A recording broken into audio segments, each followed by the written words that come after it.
Hey guys, today we're going to react to Jethro Tull, My God. That is the title of the song, and I have no clue what it's about. But this is the live version at the Isle of Wight, right? I think it's right, but it's spelled white for some reason. 1970. Maybe I'm wrong. Maybe it's actually white. But yeah, it has lyrics, so that's very nice. And the original video is in the description. This song was recommended quite a lot by you guys, so I wanted to check it out.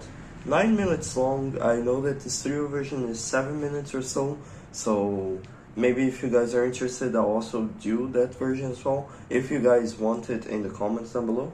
But this one is also pretty much good, because I know that Jethro Tull does deliver the experience live as well. So let's check it out in 3, 2, 1, play. My God. Oh my God. This is actually the beginning. You know, I really like Ian Anderson's like talking voice. His like tone of his voice is really nice. It sounds like a narrator or something, you know? Beginning.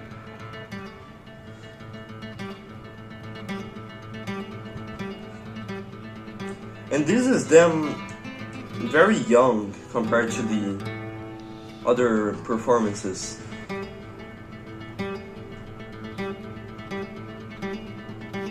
Apparently it speeds up a little bit.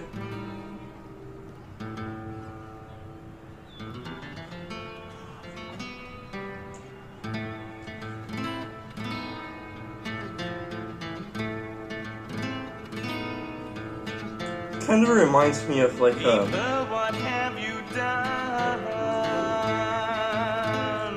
flamenco guitar.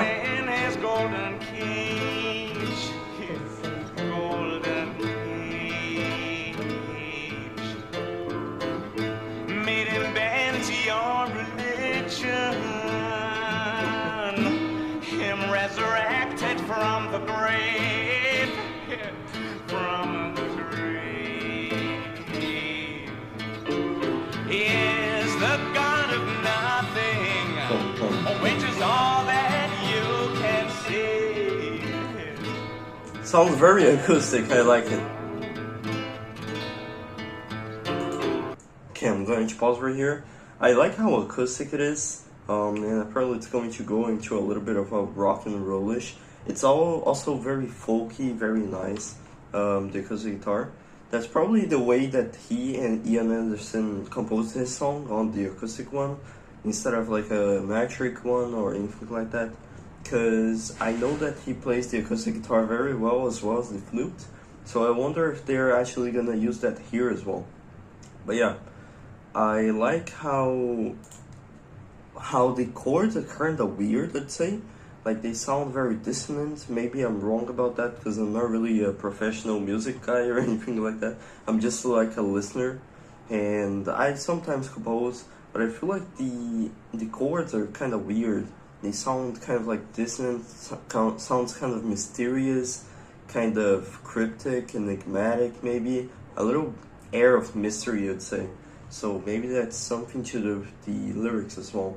And I still have no clue what he's talking about just yet, but if I had to guess, it's probably something a little bit more abstract or something like that, and we're going to find out.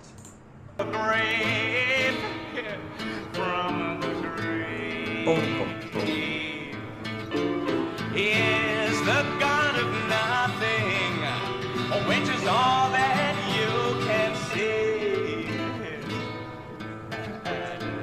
I like how it speeds up and then goes back to the bass line. You are the God of everything, since it's inside you and me.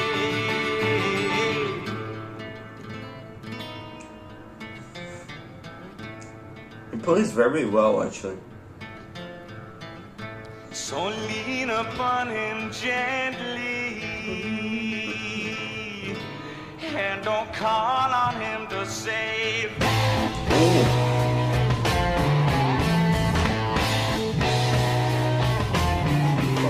You from your social graces, and the sins you wish away.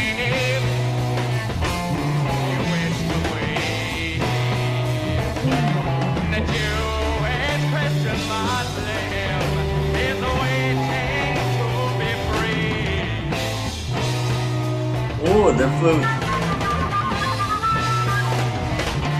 Each flame ain't just a part of him, my soul a part of me.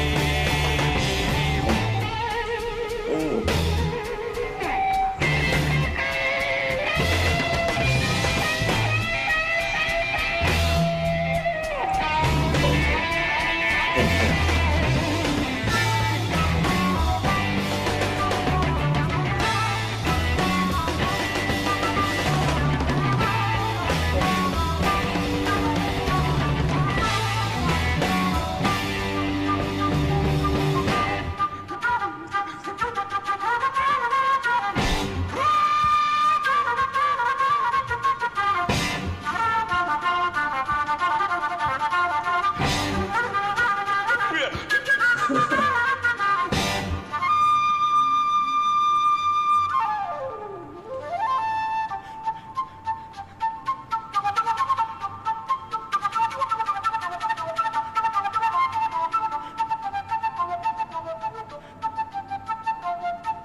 Okay, I'm going to pause right here.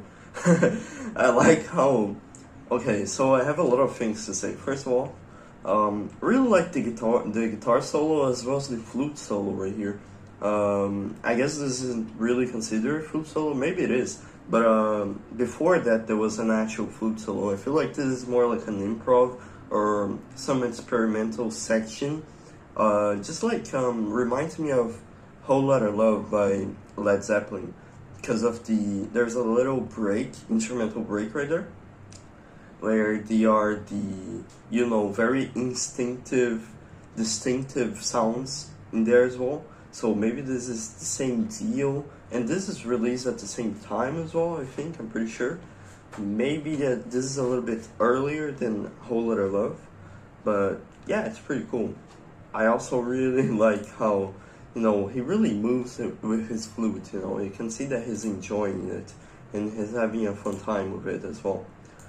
And I just find funny the expressions of people behind him just waiting for him to,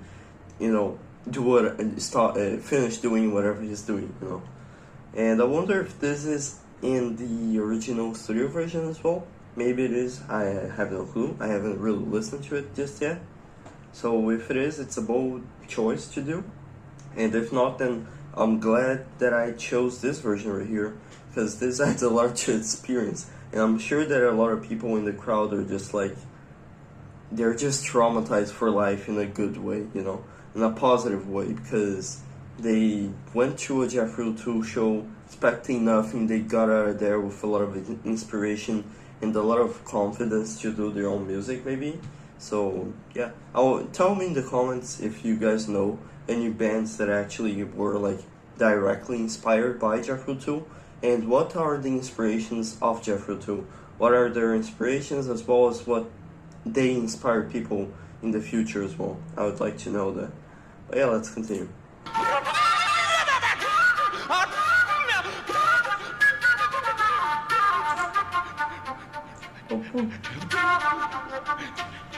By the way, I think I saw an interview or something like that, like a video, where Ian Anderson said that he doesn't really play the flute well, and that, you know, technically he's a bad player, but in the sense of rock and roll and its own sound of the Jethro Tull kind of like signature sound, I'd say that this is perfect, you know. It doesn't really need to sound technically perfect, otherwise it loses its charm, I'd say.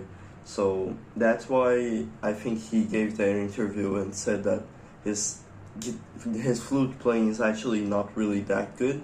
And I think that he has a daughter, plays flute professionally, technically better than him. I may be wrong about this, maybe I'm just spreading fake news, but you guys can correct me in the comments if I'm wrong or right, and give me a lot more context as well, because I'm willing to learn more about this band. And yeah, let's continue.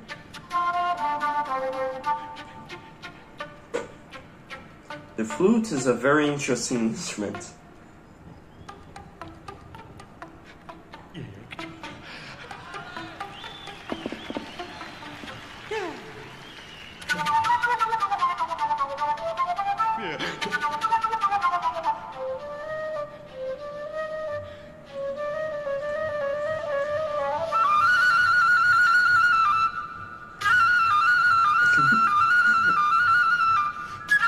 I wonder how much spit there is on that flute.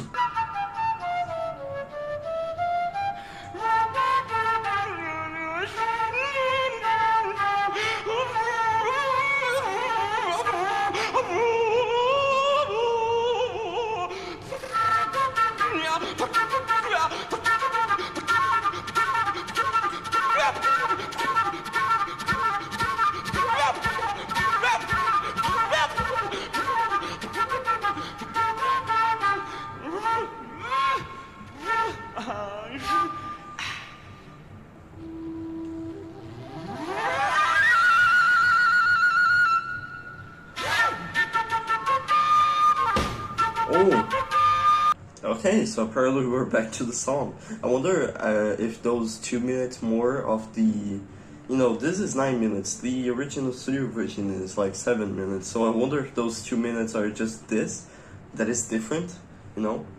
But yeah, I was gonna say, I like how he's kicking his leg around and stuff like that. He really knows how to balance himself, because I saw him doing this pose quite a lot.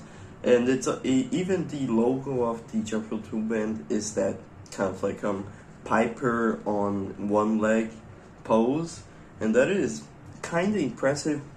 And you know, thinking about how hard it is to be on stage, because there are a lot of lights and stuff like that, and how you need to really balance yourself on not only your limbs but also the playing. I like how, you know, playing is like this, even though a flute is only like this instead of this. Like I'm playing a bass on my mouth or something. I wonder if there's an instrument like that. But there's also a keyboard right here, which apparently they didn't use, or at least I can't see any keyboards behind him. And the guitarist is just waiting for the key right there. And let's continue.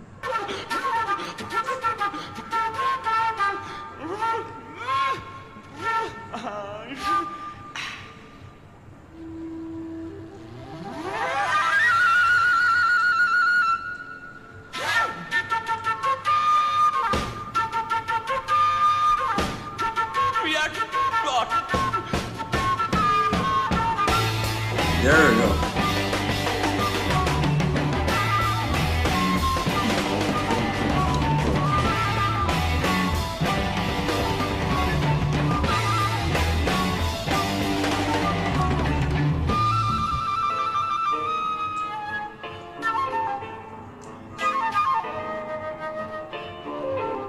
Ooh.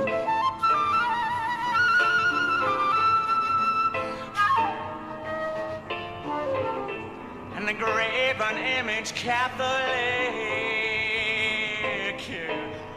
with his plastic crucifix. Now you get it, I think. Confusing me as to who and where and why. As to how he gets his kicks. He gets his kicks.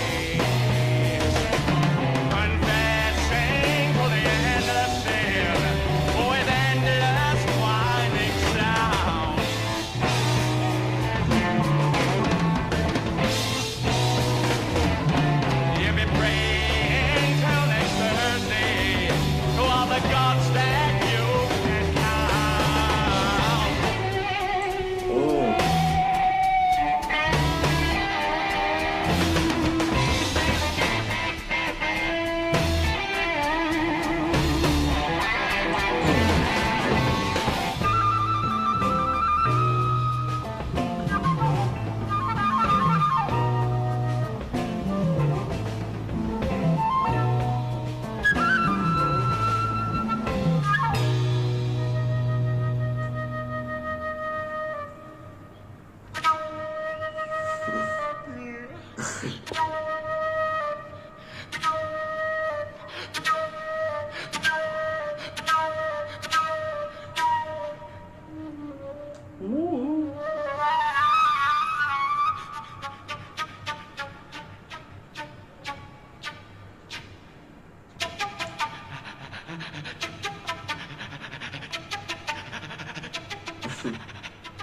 Sounds like a dog.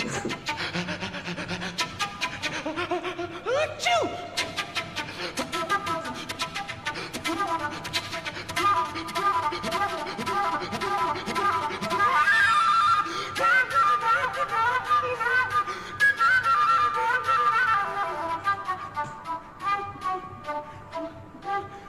I wonder how this is gonna end.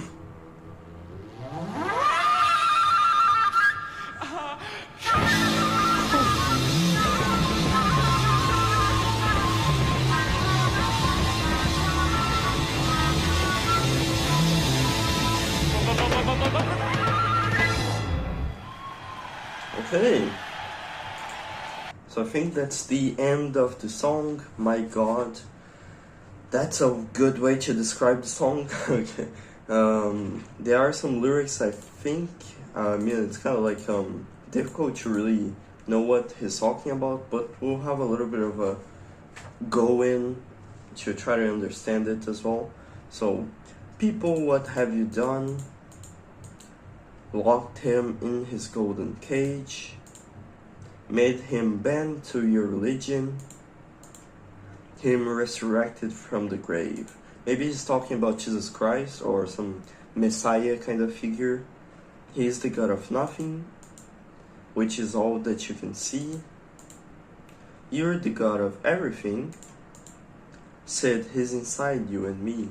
Maybe this is talking about like a perspective of somebody who believes that the human is the center of the universe instead of like God, but God over human, you know, creatures, I guess.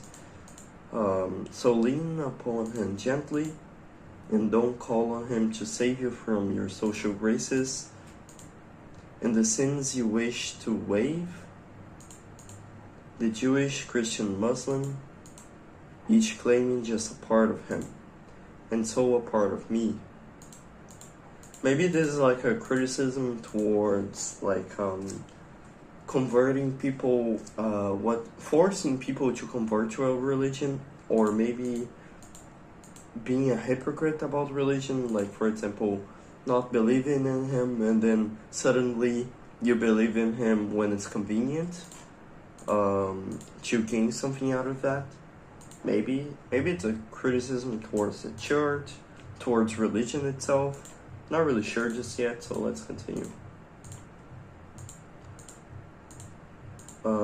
With his plastic crucifix and the graven image Catholic with his plastic crucifix, confusing me as to who and where and why, as to how he gets his kicks, confessing to the endless sin, the endless whining sounds. Maybe he's talking about confession as in like a church where you go to confess your sins, and this sin is kind of like infinite and endless because you live a life of sin, you are constantly sinning, and you kind of like, Jesus Christ died on the cross for your sins, so you really need to confess every time.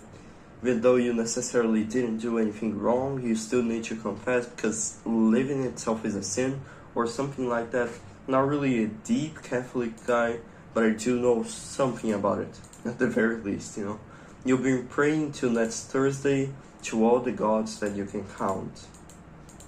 Then he goes on a little flute, or I guess speeding solo.